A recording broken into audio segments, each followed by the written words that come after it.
Welcome back to Ask the Expert. JB Robillard is here from Robillard Hearing Centre. Got a few questions to get to, and Stephen is first up on the telephone this morning. Good morning, Stephen. How are you? Good morning. How are you? Very good, thanks. What's your question today? I'm calling from my mother.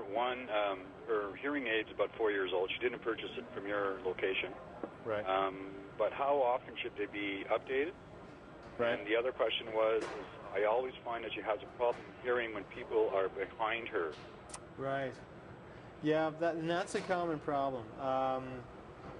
The way that a lot of hearing aids are designed is something that we touched on earlier. They use directionality, right? Right. So they're designed to focus on speakers in front of them, and which makes sense, of course. So there's a bit of an effect that's lost if there's people speaking perhaps behind her or to her side. Right. Really, depending on the technology that's being used, but that's a common issue, primarily with older technologies. Yeah. Where they're a little less adaptive. So when should Stephen's mom, go for an update or go check out the latest? It's really. Again, the hearing aids typically they have a lifespan of, at around 4 years they tend to deteriorate a little bit. So perhaps it's quite feasible that her hearing aids are not working completely up to specs. Yeah. I mean, if she's managing okay with the hearing aids, she doesn't necessarily have to replace them right away. Right. It's really, I think it really depends on the patient's performance. If they're getting by, if they're doing well. Yeah. Then again, there's really. But however, if they're missing quite a bit. Then, yeah. And from what I can gather, this directionality issue is the biggest issue facing people who have to wear hearing aids. Right. It's a major issue. Yeah. It is a major issue, and so what we're seeing.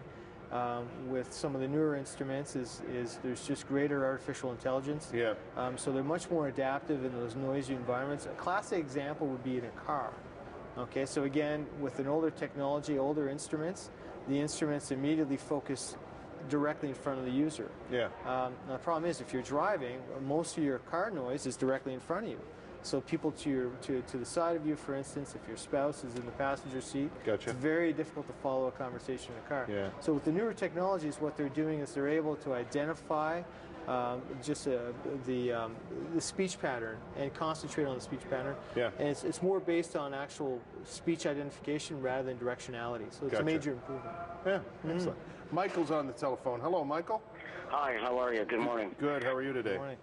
Not too bad.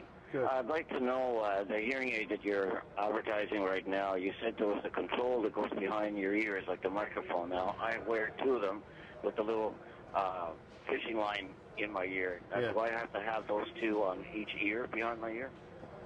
Let me see. So you're wearing, I'm sorry, an instrument that's behind the ear. Is that correct?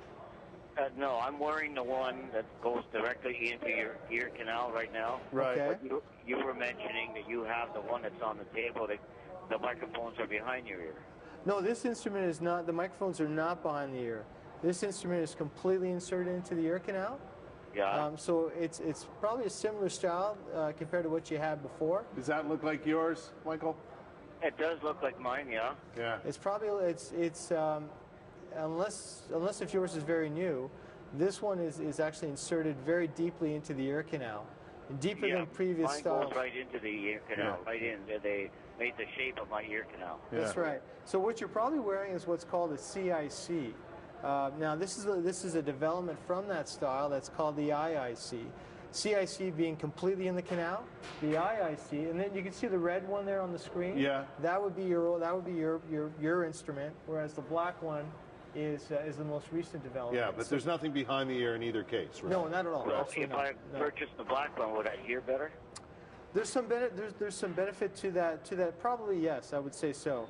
Yeah. It's a newer circuitry, which is a major benefit, and also there's a lot of benefit with the placement of the hearing aid, it being closer to the eardrum. Yeah. So Michael needs to come in and see you. I said, where is your location? We have several locations throughout the Ottawa Valley. We're located in Ottawa East on MacArthur, as well as Westgate Shopping Mall, the Canada Hazeldean Shopping Mall, and also we're opening a location in Orleans on St. Joseph. Thank you for as the well. information. Yeah, hearingisbelieving.com, Michael, if you want to go there. Hearingisbelieving.com. And online there's a test, right? That's right. You even have an online test for hearing. Yeah, we have an online hearing test. It's obviously not as accurate as with an audiologist. Yeah, absolutely, absolutely. But it's more of a tool. It's really designed to just give some awareness out there, and it's an introduction to the pure tone test. We have one last Facebook question to get to. Jasmine says, what are the signs to look for in a child who may have difficulty hearing? My 6-year-old always saying pardon. I'm not sure it's just selective hearing or an actual problem, and sometimes even, JB, I would suggest that could be a habit. Yeah. Right? Yeah. When should people get tested, their kids? I mean, this is a 6-year-old we're talking about. I think that's a good example. When you're continually asking people to repeat, then at that point, the best thing to do is speak to your family physician, or just give us a call and we could have your child evaluated at one of our centers. Right, and it's always a good idea. Absolutely, right? Absolutely. No matter who you are, what age you are, if you feel like you have a problem or someone you know has a problem, get evaluated right away and go from there. Yeah. Good advice. The first step. Thank you, my friend. Good to see you. My pleasure. Thank you. JB Robillard from Robillard Hearing Centers. Again, the website is hearingisbelieving.com. I can hear the jingle in my head right now. Go there, do the online test if you like, and find out more information about the latest innovations and locations and so on of Robillard Hearing Centers. 20 minutes before 10, this is CTV Morning Live. We'll be right back.